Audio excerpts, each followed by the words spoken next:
IVM. Hey everybody, welcome to another week on the IVM Podcast Network. I'd like to thank our sponsors, Paytm Money Upfront. We're still in lockdown and we're trying our best to make our releases work, but we are occasionally getting a little late or slipping on some episodes. Hope that you guys continue to remain patient with us. Check out our social media accounts. We're IVM Podcast on Twitter, Facebook, and Instagram. We're doing something over there called the IVM Smart Guide. A bunch of our hosts are talking about things to do during the lockdown, books, movies, podcasts, etc. Check it out. I'm sure you'll enjoy it. And let's get you onto your show right now. And we express our deepest gratitude to the 100,000 civilian, police and military peacekeepers deployed around the world today, and to the countries that contribute these brave and dedicated women and men. This year, the United Nations marks 20 years since the Security Council first mandated a peacekeeping mission to protect civilians. Peacekeepers protect men, women and children from violence every day, often at great personal risk.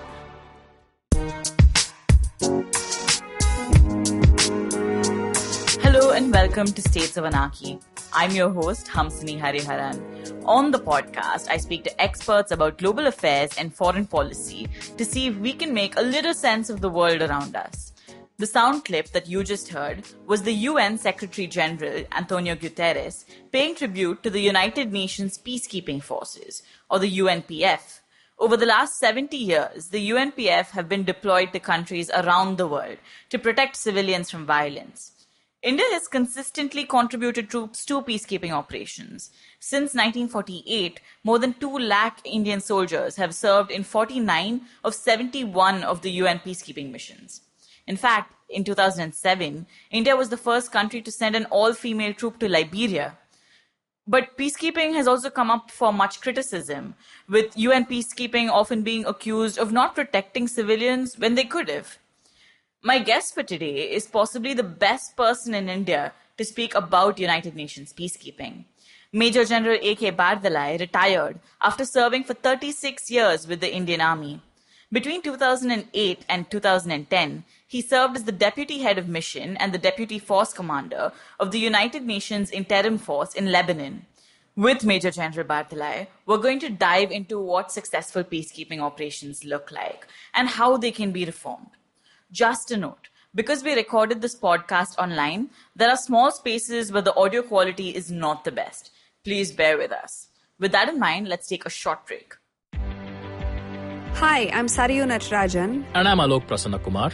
And we are the hosts of the Ganatantra podcast. On this podcast, we speak to academics, social scientists, journalists and activists to find out what's actually going on in Indian politics. On this podcast, we stay away from personality politics, intrigue and gossip, and instead focus on the data, research and analysis that drives all this. So tune in to the Ganatantra podcast, where new episodes are out every Wednesday on the IVM Podcast app, website, or wherever you listen to your podcasts.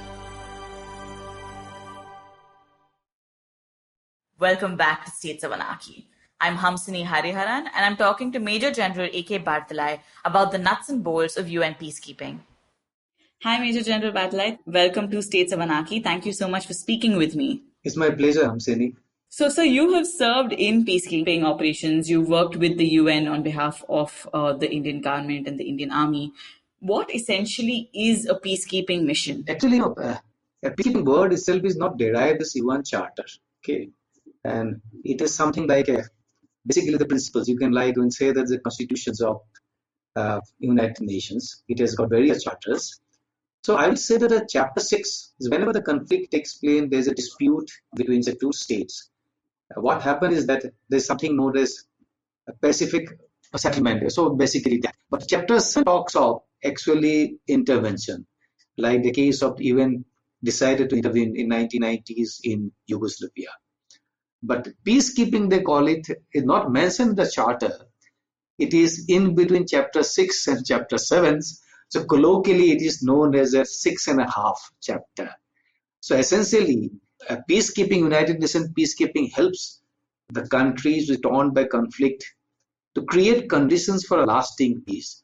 For instance, when in case of interstate conflict, the two countries decide to fight. And when the international community decide to step in, mediate, One of the mechanisms what is available to UN is, or international community is, that UN peacekeeping. Similarly, in case of intrastate conflict, which has become very common nowadays, like for example, in South Sudan, Congo, name a place wherever it is, most of the conflicts are intrastate therein also. So essentially, what happens, there could be number of regions the conflict takes place. But it is a political problem whenever the conflict takes. It could be could be economic region, could be geographical regions. But the solution has to be found politically. But for a political process to move ahead, you need a security situation, conducive situation for the political stage to move. That's where these peacekeepers come to play. The role is actually entire spectrum of the peace building or conflict management in the context of UN peacekeeping. Peacekeepers' role, whether this is unarmed military observers or civilian peacekeepers or the contingents who participate with the equipment, their role is very, very minimal, but yet very crucial. So therefore, unless a kind of the semblance of security is there, a condition is secure, a condition security situation is something like that, that there is enough time for the peace process can move ahead. So this is the role of actually the peacekeeper. So I would say peacekeeping. I hope you have understood. And nowadays, of course, it is also referred to as even peace operations. Earlier, it is known as even peacekeeping operations. Nowadays, generally, it is called even peace operations. Yes, sir, I understand that. And it gets me wondering, who calls the UN in? Or does the United Nations itself sort of come to a resolution to send peacekeeping forces there to a particular region? No. Or is it sort of one political party or the neighboring states that sort of ask the UN to send in peacekeeping forces? See, I'll tell you, to begin with, before the United Nations peacekeeping, UN decides to deploy the peacekeepers. The official document is the United Nations Security Resolution, which mandate the peacekeeping operations to take place. But before that, a lot of legwork is being done. Actually, what is required is that there are a lot of interested parties, the neighboring countries or the international community itself, when they feel that the security situation has become a threat to international peace and security, then what happened? Some kind of political process need not be even led. It could be led by the neighboring countries. So some kind of agreement takes place. It must take place, in fact. So when the agreement takes, finally, at times it takes 1 year, at times it can take about 5 to 6 years. But the peace agreement takes place. Actually, what happens is that the parties to the conflict agree to resolve the conflict by a means other than use of force. So it provides a legitimacy for someone to intervene. And that is the time that the United Nations decides to deploy peacekeeping operations, and draft Security Council resolutions. A mandate is proposed, and once it is approved by the Security Council resolution, Security Council has to be by 5 members, and of course, minimum 10 members out of 15 have to do it. Then, of course, that the process of the deployment of peacekeeping begins. Okay. And so could you give us some examples of some successful UN peacekeeping missions that have taken place in the past or are ongoing now? I'm a question that I'll tell you how to define success. Before that, I would say, how do I say the mission is successful or not? In the sense that, how do you define what are the parameters? Unfortunately, actually, this is going to be my next article. Hopefully, it will be published in JDS in month of October. That there are no parameters that laid down standard criteria to define success of peacekeeping operations. Oh, okay. So the past work which had taken place by different research scholars and academicians, they decided to term some of the peacekeeping operations a success or failure, based their own research and inputs. I would say taking input from different sources. But so since their inputs basically are, I would say, secondary, not based on the scholarly research, or they're purely actually it is individual approach. I am not saying that they are entirely wrong, but at best, in absence of an acceptable conceptual framework to assess the performance of a peace operation or peacekeeping operation, the past evaluation which have been made by various academicians and scholars are at best subjective. But having said, there's one commonality that everybody agrees that when the peacekeepers or the peacekeeping or peace operation fail to protect the innocent lives of the human beings in the area, that mission is generally acceptable to everyone as a failure mission. To give you a small example, first couple of academicians have, I said I can say that Sierra Leone is 2000, around 2000 took place. Half the time till about 2000 when meant were changed, I mean, the peacekeepers could not do anything about that. So it was failed. But suddenly a different approach was taken. Later, finally, peace prevailed, and then what happened? It could become as a successful mission. I'm talking about inter-conflict. UNPROFOR, that United Nations Protection Force in Yugoslavia, is generally accepted as a big failure. The reason being that they failed to protect innocent life of Muslims. That's one. Cambodia, yes, it is considered as a partially successful mission. Angola, where I first participated, Angola, if you recall that after this was a Portuguese colony, they fought for about 15 years for independence. And when they got independence in 1975, the parties which fought for independence started fighting among themselves to rule country. It continued for another 15 odd years until they agreed that UN must step in to verify the withdrawal of the foreign troops. And of course, then they agreed that finally elections will be held. Till then, everything was okay. When the elections were held, one of the parties to the conflict, they thought that they will win the election, they lost. They went to the bush and picked up the arms again. Civil war continued for so many years till 2002. So this was a initially successful one, and later it became a big failure. Ultimately, the mission was closed down at the behest of the Angolan government. He said, we do not want to peacekeepers anymore. So it is very difficult to say which mission, but some of the mission, like I told you, can be failed, and some of the mission can be. In case of Congo and of course South Sudan, it is ongoing mission. Like, well, let me tell you about the Congo. Congo, the elections were held last year, December. Yes. Going by, one of the mandate of the last Security Council resolution for MONUSC, that they were supposed to help in conduct election. Elections were held. So even if the elections were declared fair, but everybody knows no sooner results were declared, people took to the streets. And there are many allegations in unfairness in the election itself. So even if you consider elections were held fair elections, that peacekeeping operation or peace mission has been partially successful. But again, they have not been able to protect the civilians. And apart from there, a lot of allegations against the peacekeepers itself.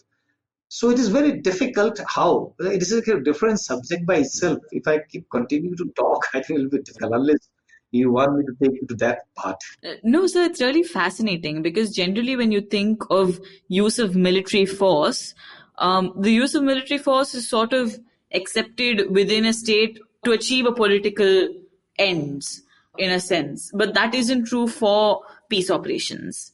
Is that right? Yeah, it is different. Yeah, different. You cannot have actually bring back peace by use of force. You cannot. I mean, there will be some kind of implications. I mean, you have seen in Iraq, it is unilateral interventions, but what had happened thereafter? I mean, you can keep talking about it. Certainly not. This is, okay, you are talking about the use of force. Let me tell you one thing, clarify this. In peacekeeping operations, there are three cardinal peacekeeping principles. Okay. One is the consent, second is the impartiality, and third is use of force. Now, since you raised this point about use of force, let me dwell a few minutes on this. Now, these are also known as Holy Trinity. Now, consent means what I talked to you about peace agreement. There should be consent at a strategic level, operational level, and tactical level. When I talk of strategic level, it begins with a peace agreement. Firstly, the peace agreement is signed by the main disputed to the conflict, that they agree for even to broker peace at strategic level, and thereafter Security Council approves the mandate. So Security Council represent the entire member is considered as there is a consent from the international community. That is one part. The second part, operational level, they must agree the peacekeepers to participate, and that means what? They will give complete freedom of action, freedom movement to the peacekeepers to implement the mandate. But operational level and tactical level both can be actually combined. But what happens? Consent is never abstract. More often than not, consent, whenever it is given, Yes, I have. it is given in expectation of or in return of something else. So maybe under pressure, or maybe some kind of incentive is given political parties, the disputants, that you give consent for peacekeeping operations, your requirement later will be taken care of, some political. But whenever these conditions are diluted, there's one or more of the parties to the conflict, they recant their consent. And when we withdraw the consent, what happens? Its implication directly takes place in the field. I'll give you a quick example. In the late 90s with Somalia, you would have heard about Somalia. You seen that movie Black Hawk Down? Okay, I'll just give you back. Even decided to stay even. It was a total disaster in the country. Everybody was fighting, basically two factions, Al-Mahdi and Muhammad Aidid, they're fighting. They're looking for power. So even did not know whom to approach for the consent, their consent for the peacekeepers can take place. At the same time, the people were suffering. Humanitarian convoys were required, humanitarian aids were required. So it was very difficult until, I remember, he is Algerian diplomat, but he was appointed as the special representative of the Secretary General, I would say, that head of the mission in the peacekeeping operation that area in Somalia. So he could strike a report. He got a consent easily from Al-Mahdi, from Muhammad Aidid. It was very difficult to get his consent because they always suspected events motive. But when he struck a report, he convinced him that there will be minimum requirement, about 500 peacekeepers will be required to at least protect the humanitarian convoys. He agreed. But what happened immediately after that, and then under Secretary General of UN was Boutros Boutros-Ghali, famous Boutros Boutros-Ghali, who wrote about Agenda of Peace. So unknown to either Muhammad Aidid or Sahnoun, who was a SRS, head of the mission, Boutros Boutros-Ghali proposed to the Security Council there is 3,000 peacekeepers for protection of the humanitarian convoy. And when Muhammad Aidid came to know, he was very angry. He thought that even motive is different and they are not impartial anymore. He said, firstly, Pakistani peacekeepers were killed, and you know that US soldiers were taken as a hostage, and it was one of the biggest mistakes of the peacekeeping operation even in Somalia, and it falls immediately after Rwanda. So to tell you briefly what is the consent means, so consent is never clear, never absolute. So you must, if you remember that why consent is, if you remember the consent may not be absolute, if you can understand that, at least the senior leaders, so their strategy will be different. Come to the next principle, is that when even participated in Gaza in 1958, Amazon, you must have heard about him, the famous Secretary General. After the UN operation in Gaza, he submitted a report to the General Assembly. One of the main features or the point he emphasized in his report is that, which later became the framework or basis of the UN peacekeeping principles, he said that no member of the P5 countries, nations, no P5 members of the Security Councils, or any country, any nation which has got direct interest in the conflict zone will not participate in the peacekeeping operation. That means there will be neutrality. So there will be neutrality. Fine. But what happened after? Slowly, given those are the Gaza, thereafter most of the conflict was interstate. Interstate is that dispute between two, and peacekeepers interpose themselves in a accepted zone and try to separate both the sides away. There are no confusions like there's so many parties fighting among themselves. You can possibly relate yourself to our own country, where insurgency areas, so many number of armed groups keep fighting among themselves. I hope you get my point. Okay. So given the kind of the complex conflict of the interested conflict, you require to bring back peace very, very capable, well-trained and well-equipped troops. This unfortunately is not available to the troop contributing countries who generally participate in peacekeeping operations. So it is available to generally from the countries, from the developed nations, I would say the NATO countries, the European nations, but they do not participate in complex peace operations. Then what do? The principle of the neutrality become irrelevant. So the conceptual thinking took place to replace the word of neutrality with impartiality. Now, what does impartiality means? Now, many people consider impartiality means neutral. That means not taking action is Suppose I am not mandated for a particular job. I am not supposed to, not directly tasked to protect human lives of one community if they're fighting among themselves. So I can stand aside. That is, some people.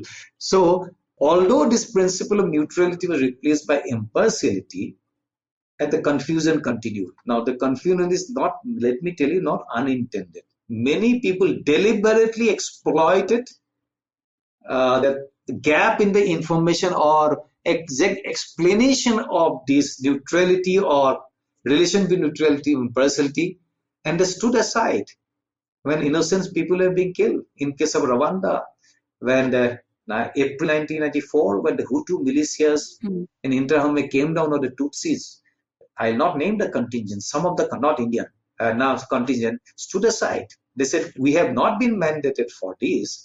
So they were looking back towards the country. So what should we do? And some of the countries will not give instructions because they maybe have some other interest in that country. I can give you more examples later why they don't participate, don't give instructions. So this is continued, this is debate between understanding the principle of neutrality and impartiality. Now, this is directly connected to the question you have raised, is use of force. Now, use of force is allowed in even chapter 6 for self-defense. The question comes, how do you define self-defense? Is it self-defense of the individual peacekeepers, or it is a defense of the mandate, or the defense of UN properties, or even if you don't have answer to that, does the self-defense mean that you remain a mute spectator and do not protect the innocent civilians? Why ask this question? I have been raising this question. Many people have raised this question, is that why does UN participate in peacekeeping operation? You asked me this question first. They participate not to build infrastructures. Yes, there's one. Basically, they go and participate to save innocent human beings. You agree, Hamsini? Yes, sir. I think all UN peacekeeping operations sort of justify their reason for being in any place on the basis of humanitarian grounds, right? Yes, you are correct. But they don't use the force when you are mandated. You see, there are situations may come up when you are supposed to use force purely like what you said, humanitarian ground, even if when we are mandated or not. I'll give you one example of Yugoslavia. It happened between the famous Srebrenica massacre. Everyone knows about that. It happened between 7 to 11 July 1995. One of the enclave, it was guarded by a Dutch peacekeeping contingent. The Serbian troops decided to attack that. Now there's Dutch peacekeepers, they're armed. What happened? And behind them were Bosnian Muslims. They told them that you cannot retreat. If you retreat, then you hand over my weapons. And the Serbians told the Dutch peacekeepers, you get away from our way. So the Dutch peacekeepers, they did not fire a single bullet even out of anger. What has happened after some time? The Serbian troops taken 50 Dutch peacekeepers as a hostage. Right? Now, what did the colonel do? What he did was, he asked for NATO airstrike against the Serbian troops. Now, decision had to be taken at a strategic level. Head of the mission was Yasusi Akasi, and all event force commander was General Bernard. He was a French general. Now, 2 or 3 occasions, they decided to use the NATO airstrike against the Serbian troops. Reason cited was that, one of the reasons, that if they use airstrike against the Serbian troops, they will anger them, they will infuriate them, and possibly they will take more hostages. That is one. Second reason people cited was that at that time, if you recall, the US President Representative Holbrooke, he was trying to strike a deal with President of Serbia, Milosevic. They thought that they use force against Serbia, that maybe that negotiation will fail. So decided to not use. But airstrike eventually came on 11 July. But it came too late by the time lot of people would have died. Now, this was a legitimate reason to use force, but they did not use it. So his leaders were afraid of, because of some political fallout, or they were afraid the peacekeepers will die. I mean, one can speculate only. But at the end of the day, net result is that the UN did not use force, did not act when it's supposed to act, but innocent civilians died. This is the use of force. And it's also interesting that you say that Dutch peacekeepers themselves were taken as hostages, because essentially these are armed soldiers, right? Yes. So it seems a little absurd to think that they themselves would be taken hostages when they're supposed to be keeping sort of everyone else at bay. Yes, you are correct. And that time mandate was under Chapter 7. That means you can use force, even clearly mentioned you can use force also and force them. Okay, it's very strange. Very strange. There are a number of examples. I'm happy that you asked me the question. Can I give you another example of the same mission? You'll be surprised. All right. Please go ahead. In 1993, this has happened 95, there was they call it NORDBAT. NORD, N-O-R-D, NORDBAT, a battalion comprising basically Swedish peacekeepers or reservists, led by active duty officers, and I think a Dutch tank company and a helicopter in Norwegian. They participated in peacekeeping around November. At that time is 1993. Okay. And this mandate was absolutely, even it was not explicitly mentioned also that use force, even though you can always use force in the self-defense, depends, only difference is how defined. It was not exclusively mentioned. But the previous example I have given, this is in spite of the fact that it was mentioned in the mandate, use of force to implement the mandate. You got my point? Yes. But I'm talking of this previous example of Swedish peacekeepers, they're not even mentioned. Now the colonel, when he joined, he read mandate, he decided to craft his own mandate. His mandate was save humans' life, innocent human beings' life. And a clear-cut instruction is given to his troops. So no matter what happens, you can disobey, you can disregard, you can do anything as long as you save human lives, innocent human lives. Now, what happened? No sooner they got deployed, one of the young captain platoon, he relieved the Canadian company in one of the hospital compound. I am talking about the Bosnia again.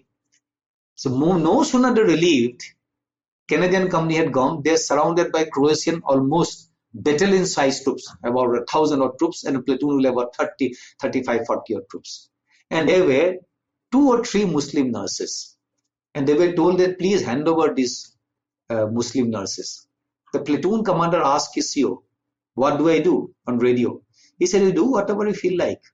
You know your clear objective. Mission objective is this. You do whatever you feel like. Meanwhile, this colonel told his radio operator, either turn off the radio, switch off the radio, any instruction. He already started getting a lot of instructions, political instructions. He defied everyone.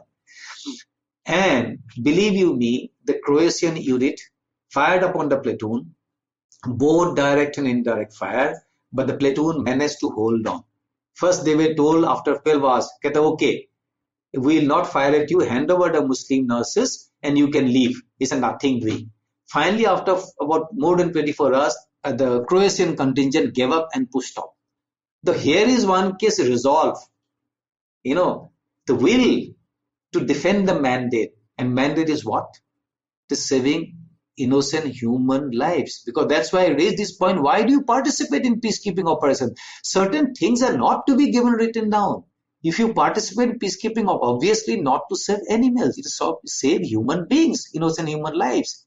And other things, of course. They follow up. Of course, after saving them, you need to give them some kind of way of life. You got to help in building infrastructure, institution building. But the primary aim is to saving human lives, innocent. And that has, however, has become the core objective of the UN peacekeeping operations nowadays.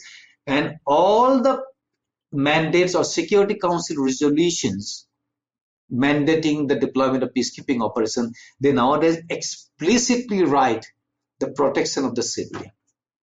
So how easy is it to translate the mandate from a strategic to the tactical level? It is difficult in the sense that, you see, mandate is always vague. Earlier, mandate was absolutely vague. And nowadays it has become slightly more clearer. Like mandate says, nowadays, for example, I can give you example of the mandate. Mandate clearly says you can use force to protect civilians. They're clear. Okay. They said that you have to protect civilians, use force to protect civilians. That is clear. But the mandate, what mandate does not say how to protect the civilians. Now, why the how is silent could be number of reasons. One could be they want to give enough latitude to the commanders on ground to use his best method to protect the civilians, or maybe giving some kind of space to one of the parties to the conflict or more, so that some kind of space so that you get consent from him for the peace agreement. You understand what I'm trying to tell you? Yes. For example, I have spoken about Yugoslavia. Let me get back to you one of the contemporary peacekeeping operations. South Sudan. I think it happened in 2011 in South Sudan. In the Malacca, it had happened. What had happened was in Malacca. Can you hear me? Yes, sir, I can hear you. In Malacca, what happened was, in the sense that there was a civilian camp located very, very close to this event. And in South Sudan, after they got independence from Sudan, you were aware that both different two parties, Dinkar and Nuer tribes mainly, one led by the president, another led by the vice president, they have been fighting among themselves. Now, some people managed to smuggle weapons inside the camp and started in fighting. The innocent civilians started running out of the camp, and nearest place they could take shelter was that at the UN camp. There are a lot of course, conflicting reports that initial order was given that don't open the gate for civilians. Not that they don't want to save. They said that thousands of people, when they come to a camp which is not catered for, and many people may come along with their weapons, they'll be catastrophe difficult to handle. That is one. In spite of the fact that some of the contingents, at least Indian contingents, they defied orders, opened the gate, a lot of people came. But question is that they have been told to protect the civilians. They have not been told to protect the civilian. How? In the sense, how do you protect? Okay, suppose the civilians whom you have been asked to protect, how do you protect them? Is it by erecting perimeter defense around the camp? Or you may slightly go out and carry out active patrolling, hoping that you will be able to create deterrence to the perpetrators of the potential perpetrators of violence from attacking the camps. Maybe later. So these things are not laid down. And troops are always, at the premium. A number of civilians, how do you protect them? So it is extremely difficult. I'll give another example of South Sudan, that it is happened in month of July. It is what had happened was, it is happened 16, I think, 2016 of 11, I think, 16 July it happened. There's a hotel terrain, the nearby UN camp. And they generally housed most of the civilian peacekeepers. When I say civilian peacekeepers, need not be UN, could be of UN aid agencies. Could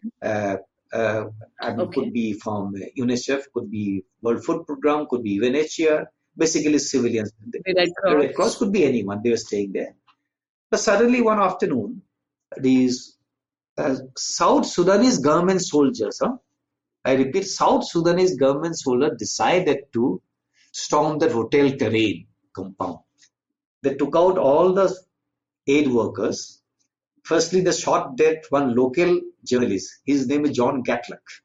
He is from the opposite faction. I think he was from opposite, not opposite. He did not belong. He's not from the community where the presidents or the troops come from. Now, but he happened to be a journalist from, I think, one US news or internews or something, US media channel. That is one. They separated man and female. They abused them, beaten them. They raped a number of Western women peacekeepers. Okay, they looted them. Now, the UN peacekeeping camp was very nearby, maybe less than 1 kilometer. Some of them pass a message to them, please save us. But they just never reacted. In spite of the fact that some of the peacekeeping contingents were tasked to do that, they did not. Now, why they didn't do it? Were they incapable? or were they afraid that if you intervene, obviously it will be retaliated by South Sudanese government soldiers, then you'll buy casualties and the country will not accept it, their country, whichever country they comes from, or at least one of the contingents were afraid because their own country's economic interest, which was in stake in South Sudan, interest oil. Now, if you have the economic interest in the country, in the host government, soldiers itself the perpetrators of violence, then how do you protect the civilians? So there has to be a will to protect the civilians, in spite of the fact that there could be a lot of limitations. And other criticism that I've heard leveled against UN peacekeeping forces is also abuses by the peacekeepers themselves. Do you think this is also something that's prevalent, or do you think this is something that's hyped up? No, it is very much there.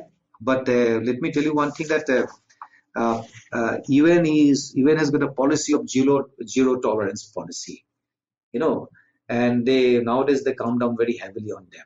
This is prevalent, very much there. I mean, whatever here is absolutely true. Maybe at times exaggerated, but it is there, very much happening.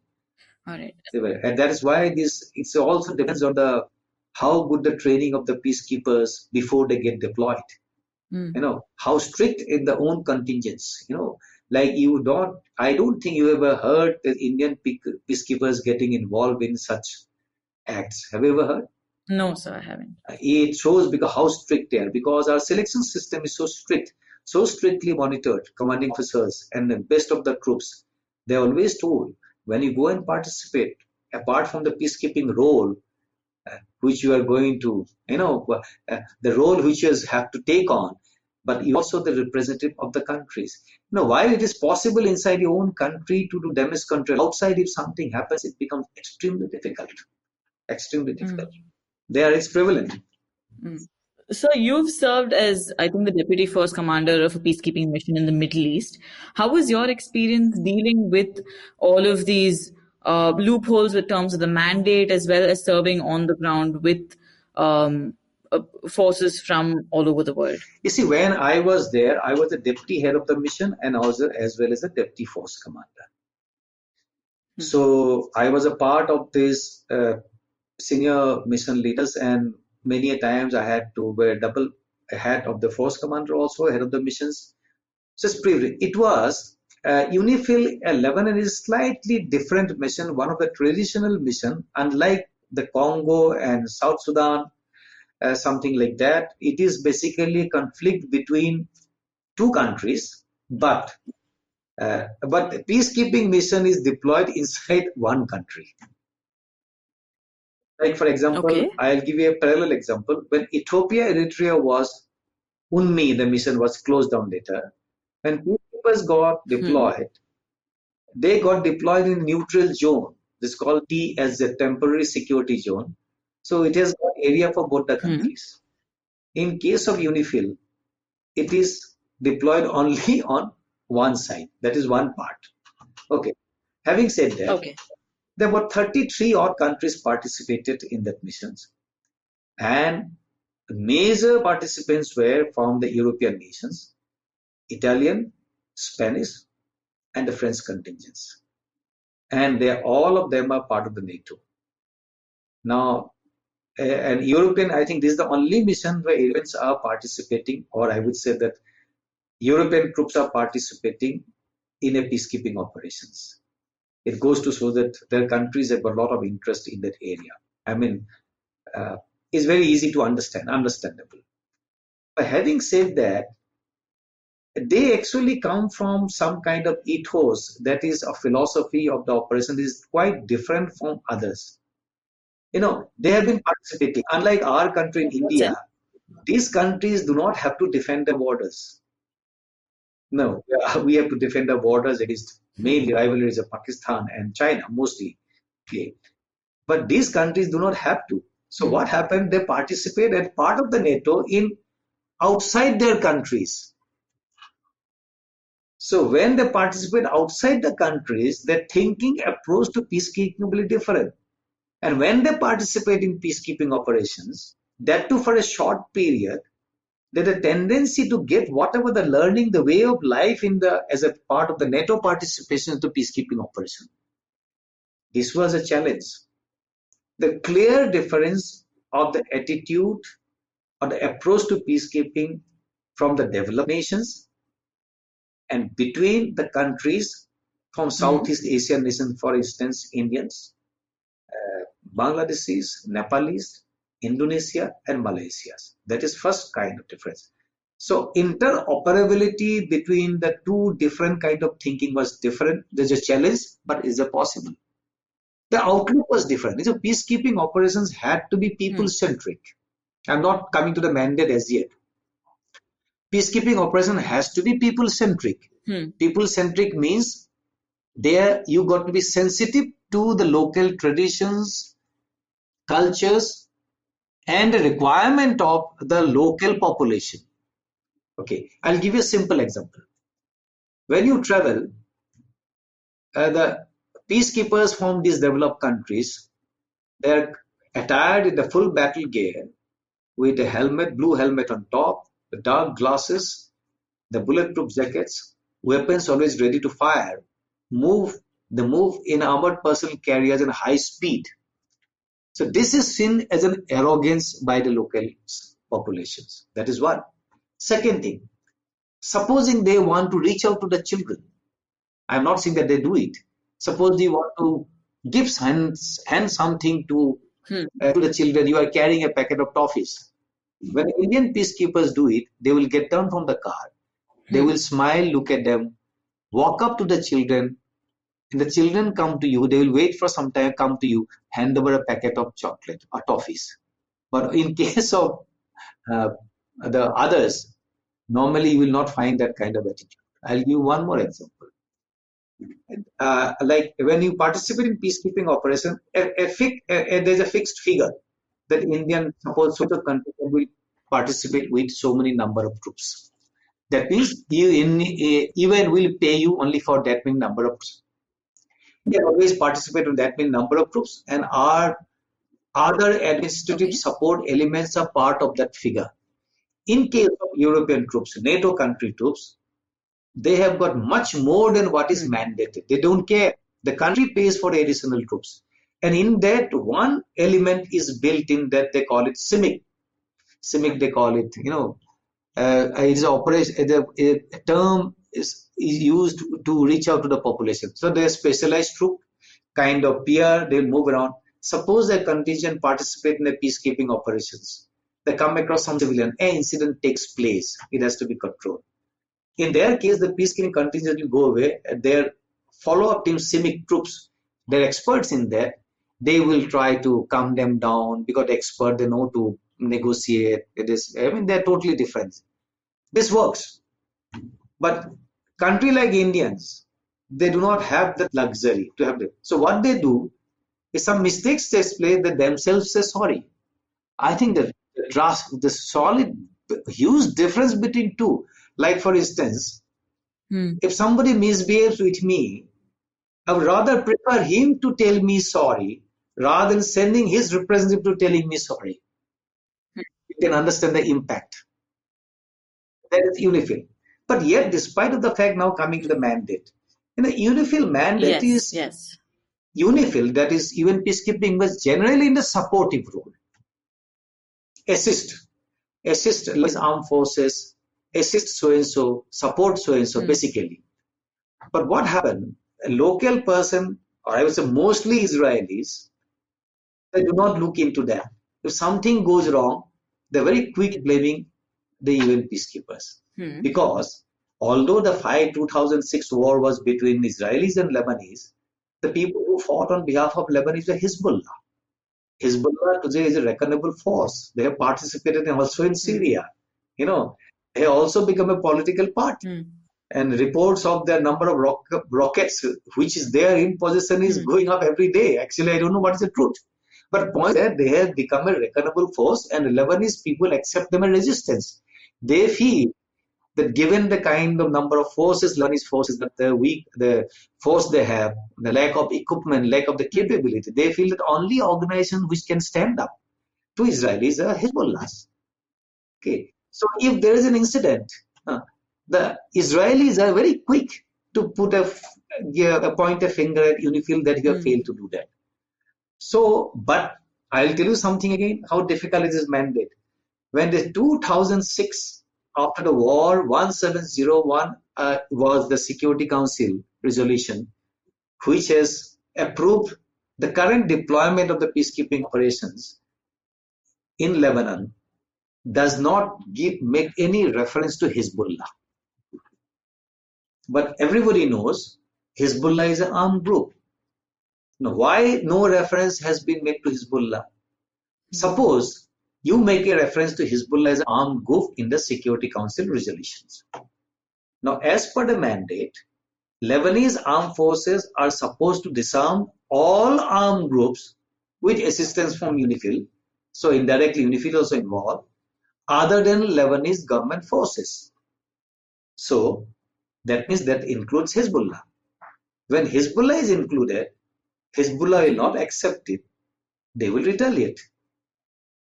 It is also true that means when the resolution was adopted, is given to understand, obviously it is true that there's a tacit consent from Hezbollah for the Security Council resolution.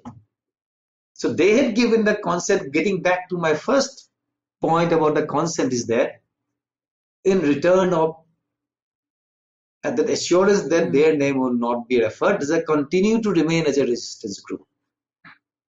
So mandate is slightly critical and delicate, different. But what happens that it is very difficult to explain to the people. You know, many of the European nations understand contingents. They understood this. Many people feel that we have to disarm Hezbollah. Okay, why not do it? Some people come with, mostly military peacekeepers. But what happens? You make an attempt to disarm Hezbollah. They will obviously retaliate. When they retaliate, there will be casualties. You can fire back. When you fire back, what is going to happen? Is your country who has sent you to the peacekeeping office going to accept that kind of casualties, or do you think there are major other interests in the Middle East could be at stake? So mandate is always vague as a political, and just to tell you that a mandate formulation which takes place in Security Council, there's a unwritten tradition of pen holder system. Sorry, what? PEN, pen holder system. A man who holds the pen. Okay. Fountain pen. Okay. Okay. The three countries, that is USA, France, and England, taken on themselves the responsibility to present the draft Security Council resolution for peacekeeping based on the strategic interest. For instance, in Congo, the pen holder is France. You understand what I'm trying to say? They take the initiative. So this is come at a lot of criticism. So I have said that let me finish this. When the first what happened, they circulate the draft pen holder, and just before they officially present this, they will circulate to balance of the two members, that remaining Russia and China. Okay, and other 10 members will be informed or shared with the draft mandate just almost towards the end, when in the maybe 24 hours or 40 hours before it is presented to the Security Council officially. So the game of politics, or you can call it hypocrisy in mandate formulation, begins at Security Councils. This also sort of justifies the suspicion with which several of these countries look at peacekeeping forces, right? Whether it's in South Sudan or Rwanda or in Congo, in that sense. Undoubtedly. Just to tell you one thing. Again, I'm sorry to get back because it's the easiest explanation I can give. When there was a talk I remember in Lebanon, there's always a talk. Lebanon peacekeeping operation is known as one of the robust mission. I know why. There's a different meaning of the robust if you look at the dictionary. But anyway, it is known as a robust peacekeeping operation because it comprises a very, very well-trained, well-equipped, and capable troops from the developed nations. It has got, I think, the kind of weapon, the tanks, the tracked vehicle, which are not there in other peacekeeping operations. So, profile-wise, and the number of troops, the way the capability-wise, you can call the peacekeeping operation UNIFIL as a very robust peacekeeping operations. But the people talk. But okay, before that, let me tell you whether it is robust or not. How effective is the robustness will be seen only in case, or if any, there is another major conflict between Israelis and Lebanese people.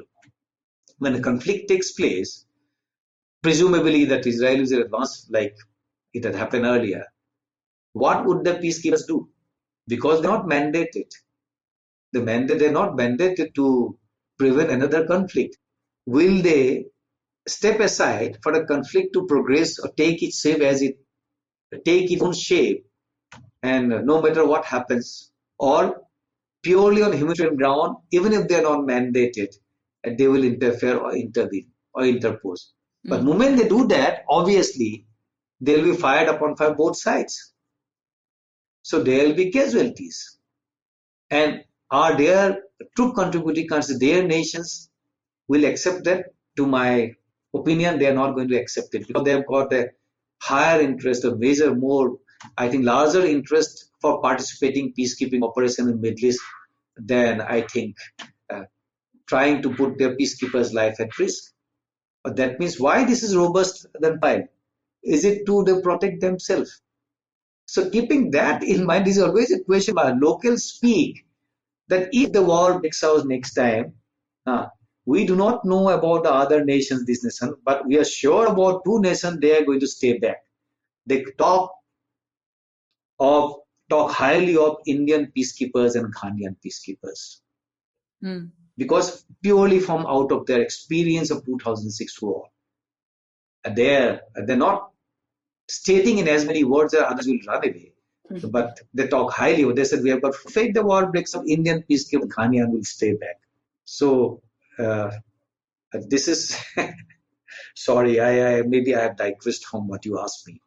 No, sir, I don't think you have. And it also sort of gets me to the question of contributions to the UN peacekeeping forces. We know that India is one of the largest contributors, but as you'd mentioned before, there is sort of a disparity, I guess, with developed nations who contribute also to the peacekeeping forces. Yeah, sure.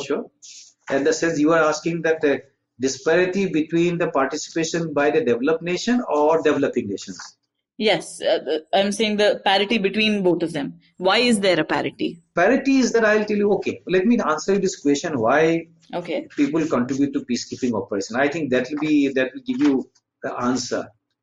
If you ask someone officially, some country, any country of officially, if you have the official position will be the participate that to save humanity is the article of the faith. They will say like that. We are there to save human lives. But not so. No countries participate in peacekeeping missions for any reason other than national interest, or national interest could be security or could be economic interest. So that is what primarily drive any country, all countries' foreign policy to participate in peacekeeping operations. But sir, India doesn't really have an economic interest or sort of a security interest in a lot of the peacekeeping missions that it's taken part in. Yeah, I'll answer this question. Okay. Before that, let me tell you, we were already asked, in Sierra Leone, in 2000, I think I was in Delhi at that time, one incident had taken place that a proper military operation had to be launched, the force commanders from our country. And some of the peacekeepers were taken as a hostage also. So later, after a couple of days when it was resolved, Syed Naqvi, the journalist, he made a film and the movie was screened, I think, Indian Habitat Center. I was present there. Then Defense Minister Fernandez also was present. One old lady got up and asked the question, the same question you are asking, would you please tell us, respected minister, that what strategic interest do we have far away in a place like Sierra Leone that we are participating in peacekeeping operations? Mhm. But George Fernandez was honest enough to say, I remember his words, that we took the decision because we were recommended by armed forces in the army. Yes, as I look at it, don't have an interest, but I'll have a re-look into it. So next day, of course, in the sense, a lot of work had to be done to find out.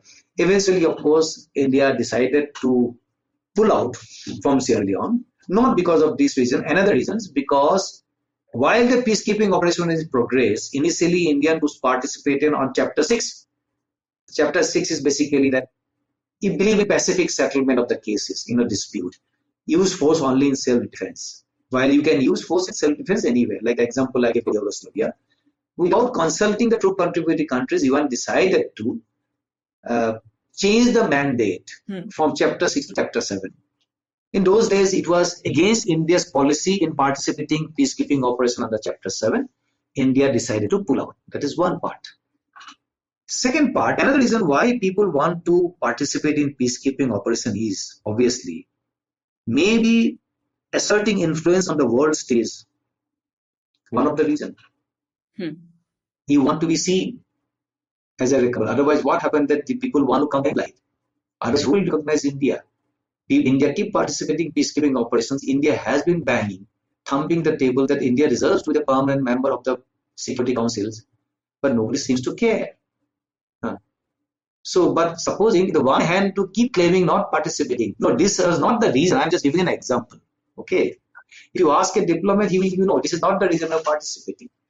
So, on one hand, you don't participate. You can say that we are one of the important developing countries in Asia. So, therefore, we deserve a seat. Another thing that not only the developing country, we are also contributing. How can you deny our seat? So, yes. I think that it makes our case stronger. That is one. The second part is that I think it gives you prominence. People start seeing you what you are doing it, asserting itself. And some places, yes, economic interest, but as of now, wherever Indian participating, Indian people are there, I don't see any reason where the direct India has to gain much from the, I would say that because of much has to derive a lot of economic benefits by participating in peacekeeping operations. But so that comes to the next question: that why do even India participate in peacekeeping operations? I know you are going to ask me that question, so I ask myself this question. Then please, let me tell you: to ask anyone these questions, they will not be able to answer this. Ask a diplomat, they will not be able to ask you. They will tell you we participate because we believe in that we are a responsible member of the United Nations, and we feel that we take our responsibility very seriously. We take it so seriously that we also contribute and participate so that innocent people's lives can be saved and peace can be restored so that political process move ahead. You will get that official answer, diplomatic answer, which is very political and very politically correct. So you can ask me the next question. Is there written doctrine? I have not seen any of Indian written doctrine why people participate in peacekeeping operations. Fair enough. Sorry, I'm being very candid. No, I think that's also good to know because those are sort of questions that go around newspapers and media houses particularly. But I think it is good to know whether or not there is some sort of doctrine. And if you say that you haven't seen one, then I will take your word. But there's none. You can ask anyone. You can Twitter. You can send a Twitter message to the foreign minister. You can say that we have a written doctrine. So maybe they say the speech I had given and so during Senate can be taken as a doctrine. Okay. Sir, I have, we're winding down to the last section of our podcast, but I'm wondering, considering how problematic peace operations have been, how would you suggest we reform them? Oh, then, this answer, that a lot of studies have taken place for reforming peacekeeping operations. A lot of studies. Everybody accepts and recognizes the fact that a lot of reform is required. One of the famous report is the Brahimi report. Yes. You would have heard about that. Lakhdar Brahimi was the man who did a report after the Sierra Leone operation. Incidentally, an operation, peacekeeping operation can be considered as watershed peacekeeping operation. A lot of changes had taken place after that. And he had recommended, or I would say he has given a lot of recommendation for reforming of the peacekeeping operations. Okay. 2-3 recommendations I can tell you is that he said that has to be clearer and stronger. And then second thing he said that there must be well-trained and well-equipped troops to participate. 2 recommendations. He also had recommended overhauling of the staff, increasing staff. Not much has taken place, let me tell you. I would say that, like I explained, mandates have become stronger. But I mean, no matter how stronger it has become, ultimately, unless there's a will to implement the mandate, any amount of strong mandate will not help. I can keep giving you a lot of examples. I've given you example of South Sudan. I have given you example of Yugoslavia. Then I can give you example of Rwanda also. Rwanda was a very small instance. So there's a lack of will is more important unless these members themselves, because UN is what the members make of it. Want to change and reform things, and nothing will improve. That is one report I'm suggesting. Some changes have taken place, reform, but not to say that no reform has taken place, but very, very slow progress has taken place. Recently, a couple of years back, Ban Ki-moon, before retirement or before retirement, he initiated a report. It is known as Report of the High-Level Independent Panel for United Peacekeeping Operations. In short, it is known as the HIPPO report. If you look at all these reports, it is something like putting old wine in a new bottle. Okay. Nothing much is different. Like for example, this new report said political primacy.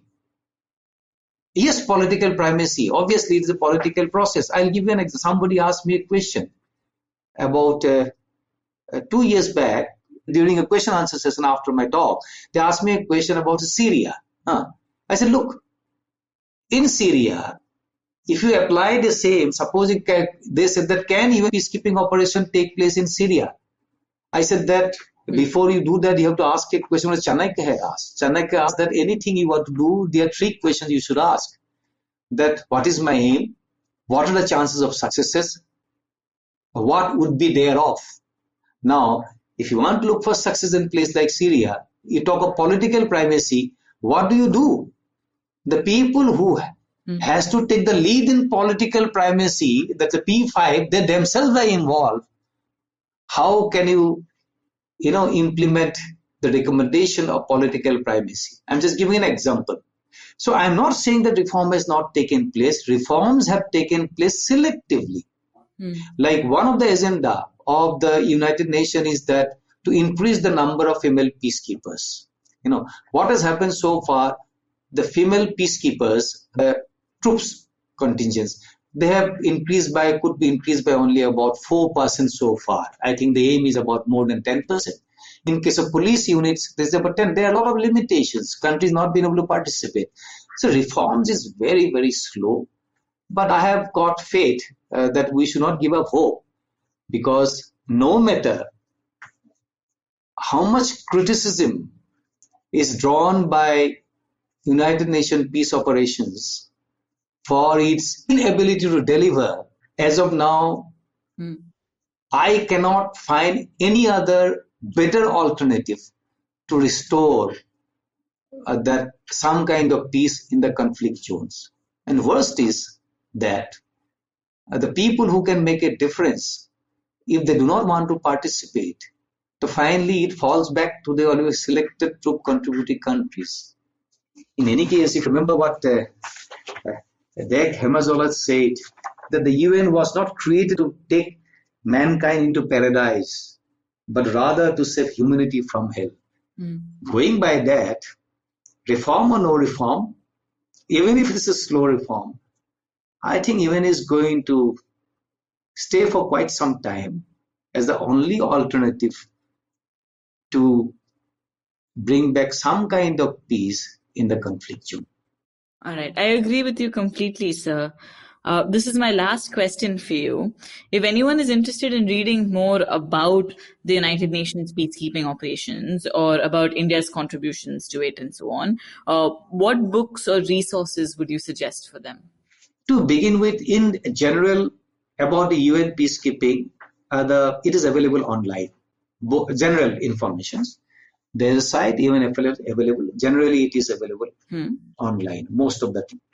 But as far as books are concerned and the articles are concerned, unfortunately, I have been making this point every time that while UN always claim very proudly, India claims very proudly, we are one of the largest contributor to peacekeeping operation. As of now, we rank fourth in the peacekeeping contributions, and out of about more than 3,800 fatalities, and the Indian casualties 165. We take pride in that, but we cannot take pride in too many books or any written work as far as UN peacekeeping operations is concerned. Nor our libraries also, subscribe to these kind of literatures, because it is a very, very dull subject, to be honest, unless someone is got an interest. But most of the articles are available, publications are available online on payment. And in fact, rather than so many books are there, since I have become a student of peacekeeping operations, easiest for me will be to send you the list of my reference of my work I am doing. But that will give enough inputs to how what books should be read. Yes, sir. I certainly hope so. And I completely disagree with you. I think this is one of the most fascinating topics that exist when you're talking about the UN. No, Hamsini, it's good of you that I can understand. You find it very fascinating. That is the reason, obviously, you reached out to me. When I received your mail, it came as a pleasant surprise. I said, who is this person? I don't even know her. Then I was very keen to find. I asked you this question: who told you to reach out to me? You sent me a mail. At times, I'm very glad that you reached out to me, and I could share my experience of as a student, what I have gained in last couple of years, that experience with you, that what I look at it. And let me tell you, most of the learning, my experience from the books, the first-hand account and the second-hand account, and most of the second-hand account also, secondary resources, mostly by authors from outside India. I'm being very honest about it. Our contribution is very, very limited, very, very limited, very limited contributions. Yes. I'm being very honest about it. I am glad that you reached out to me, and I'm sure that you will be able to spread hopefully people will be more interested, because after retirement, I read only this subject. Well, I hope so too, sir. And I hope someday you write a book about your experiences so that all of us can read about it. I actually wrote a book on UN peacekeeping. That is when I was a research fellow with USI. To be honest with you, that before I joined USI, I thought, but my previous stint was the Army headquarters for 3 years dealing with UN peacekeeping operations.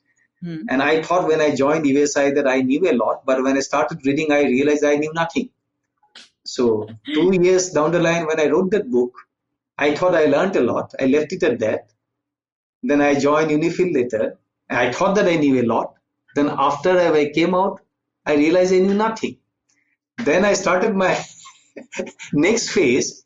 I realized that my book I wrote was nothing. It is just not even mediocre contributions to what I wrote. So there's so much to gain, so much to learn. Every day one learns. So you ask me a question which I'm not prepared for, maybe some questions, then I have to find an answer I learned by that. So I don't know whether I can write but it is for sure that once I finish my work, one book will be published. My next article hopefully will be published in the month of October. It has gone for review now. Okay. That is for assessment of the peacekeeping operations. The conceptual framework. I have tried to present a kind of, not template, a suggestion how peacekeeping operation can be assessed. I don't know whether people will look at it or not, or they may throw it in the dustbin. I'm sure they will, sir. I'm sure they'll look at it. But I'll share this with you. Yes, sir. I'd love to read it. Thank you so much, Major General Bardalai. Thank you. My pleasure. Thank you so much for reaching out to me. It's a pleasure talking to you and sharing my experience and that way captive audience. Thank you, sir. Okay, bye-bye. That's it for this episode of States of Anarchy. Thank you for staying with us till the end. I just have a small note about dates. Major General Bardalai mentioned 2 specific incidents whose dates need to be clarified. The first is the Malacca incident when civilians rushed to the UN camp, and that took place in February 2016. The second incident is that of government soldiers storming the Terrain Hotel compound, and that took place on 11th July 2016. If you want to know more about UN peacekeeping in India, I've attached some resources for you in the episode description. So do check those out. Are you bored because of the lockdown? Then you can use this time to listen to podcasts and brush up on your foreign policy knowledge. One way is to check out the Takshashila Institution's courses on public policy. They're all online and are of varying lengths depending on your interests. So do go check them out. If you have any comments or questions, you can reach out to me at HumsniH on Twitter and at States of Anarchy on Instagram. You can listen to States of Anarchy, not only on the IVM podcast app, but also on Spotify, iTunes, Castbox, Ghana, and wherever else you listen to podcasts. We'll be back on 28th April with a new episode. नमस्ते, मैं हूँ सौरभ चंद्रा और मैं प्रणय कोटस्थाने। जब महफिल खत्म होते होते दरवाजे के बाहर पुलिया के ऊपर हम दुनिया भर की जटिल समस्याओं को सॉल्व करने में लग जाते हैं तो हो जाती है पुलियाबाजी। अब आजकल के अपार्टमेंट वालों ने तो कभी पुलिया देखी नहीं होगी, पर आप फीलिंग तो समझ ही सकते हैं। तो आइए शामिल हो जाइए हमारी पुलियाबाजी में, जहाँ प्रणय और मैं एक से एक इंटरेस्टिंग टॉपिक्स की तह तक जाएंगे। Artificial intelligence, bitcoin, Pakistan, medical education, currency crisis, कभी हम दोनों के साथ और अक्सर स्पेशल एक्सपर्ट गेस्ट की कंपनी में। सुनिए हमें IVM की वेबसाइट, ऐप या अपने फेवरेट पॉडकास्टिंग प्लेटफॉर्म पर हर दूसरे हफ्ते।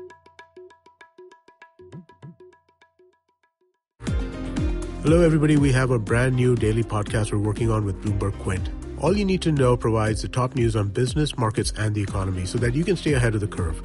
Tune in every morning on BloombergQuint.com, the IVM podcast app, or wherever you get your podcast from.